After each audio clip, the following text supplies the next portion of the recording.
We'd like to stage something in London and show the world Michael's last great work. It's his vision, okay, his set list, his everything, his dance routines, this type of thing. So we'd like, and Kenny's, and we'd like to show it to the world, and maybe with other artists, and maybe an eclectic mix, and the Jackson 5, Jackson 4. We're not, right now, a million things. As soon as I bury my friend, okay, and then I have to start being the CEO of AEG Live again and figure that out. We have 100 hours of the most intimate HD footage of every audition, every rehearsal, everything. Okay, Michael really let the cameras come in. He felt comfortable. We were all family. In a way, he's not always that comfortable public. So we have that in HD. We have almost pretty much a full performance, dress rehearsal, and we have enough material for 2 live albums, which is never put out. So we have all that material. How we're going to exploit it and use it for the estate, the benefit, our benefit slightly, and the estate's benefit, we haven't figured out. No one's really even, the obvious things. Put out live CDs. Put out that. We haven't really figured that out yet. And we're sitting on the most valuable intellectual property, I think, in the world now. And at some point when we figure out who the estate is and who we're dealing with, we'll figure out that part of it. I think we'll be, as a company, we'll be fine. As a human being, I'm shattered. I want to say is that they don't really care about us.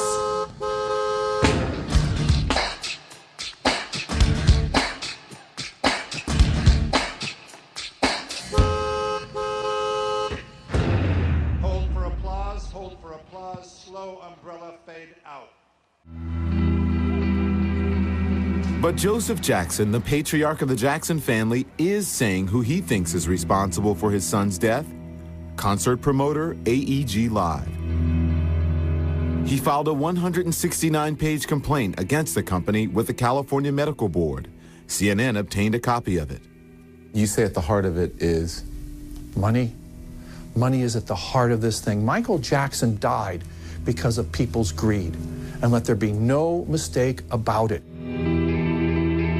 Attorney Brian Oxman is representing Joe Jackson. His complaint accuses AEG of hiring Dr. Murray and demanding that he medicate Michael and provide him with dangerous medical services. They hired a doctor, they directed and they controlled the doctor, they promised the doctor medical equipment. The complaint alleges AEG threatened to pull the plug on Jackson's tour unless he followed Dr. Murray's instructions. You claim that during the last weeks of his life, Michael Jackson was not showing up for rehearsals, that he appeared drugged and out of it. Everyone else says, oh, he was in the best health. The autopsy says he had brain swelling, chronic pneumonia, chronic bronchitis, according to the autopsy. He was anemic. This man was not in good shape, and I defy anyone to show me medical proof to the contrary. Joe Jackson also claims AEG didn't provide Dr. Murray with medical safeguards he requested. Conrad Murray was promised cardiopulmonary resuscitation equipment on May 8th of 2009. It is in writing. It is in the email from AEG to Conrad Murray. If that CPR equipment had been there as promised, if the nurse had been there as promised, Michael Jackson wouldn't have died. AEG declined repeated requests by CNN to comment about Joe Jackson's complaint. In an interview with me before the complaint was filed, Randy Phillips, AEG Live's CEO, says the decision to hire Dr. Murray and pay him $150,000 per month was solely Michael Jackson's choice. I said, $150,000 a month on a doctor, making protein shakes for you, whatever, it just makes no sense. And he shot back with he stared at me with this very deep stare, and he said, you don't understand.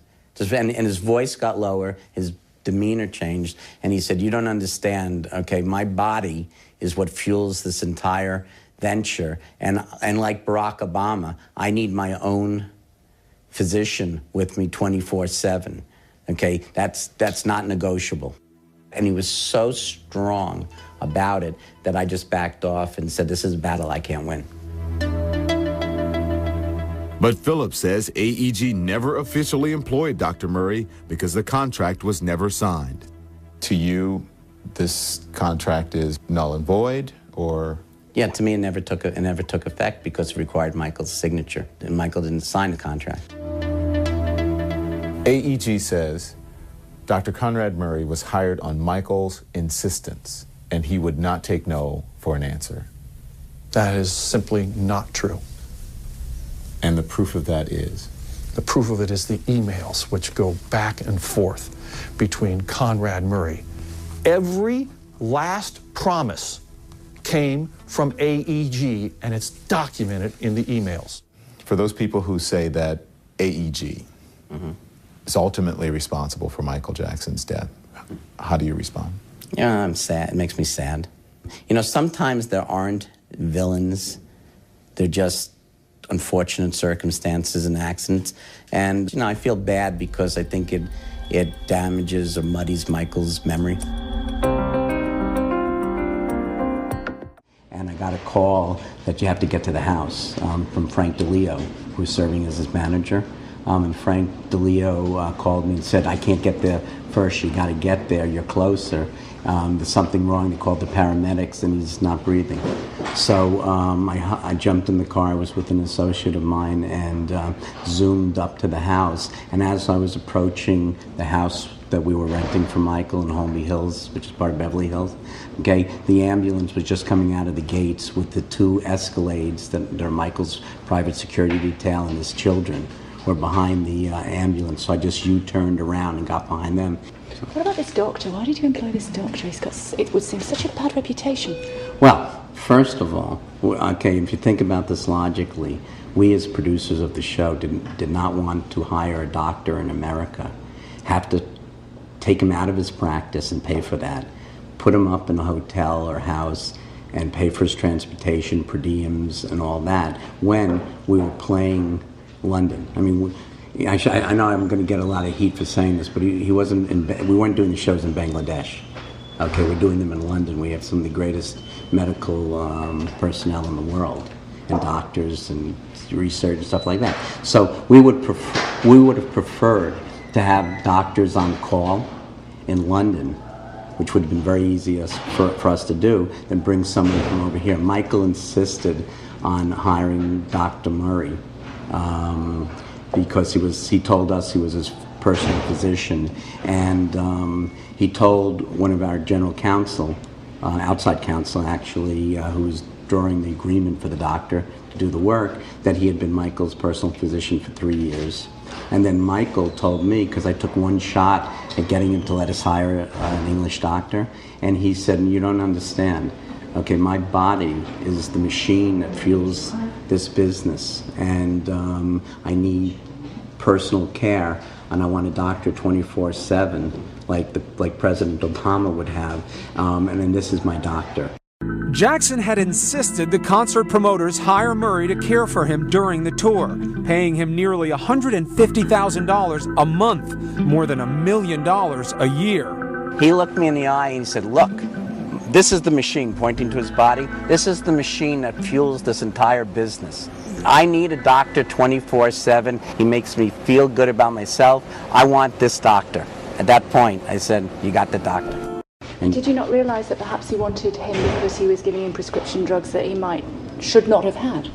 To be honest with you, I wasn't that involved in this process, and no, we just knew he was a cardiologist and he's a doctor he wanted, and Michael's strong. You know, Michael wants something, you know, we never even thought about that, to be honest with you. It never even crossed anyone's mind.